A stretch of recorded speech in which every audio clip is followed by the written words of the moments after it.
Pravit ćemo šampinjone sa kačkavaljom. Samo stavimo kačkavalje u šampinjon i stavimo da se prži.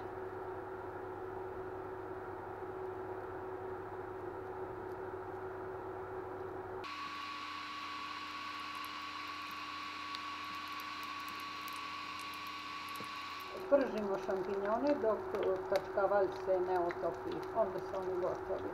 Znači ništa ne dodajemo, samo ovo što ste vidjeli.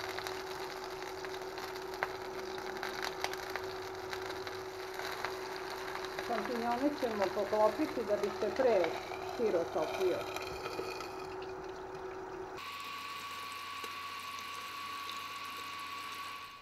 Sad su šampinjoni gotovi, otopljen je sir i to je spremno za jelo.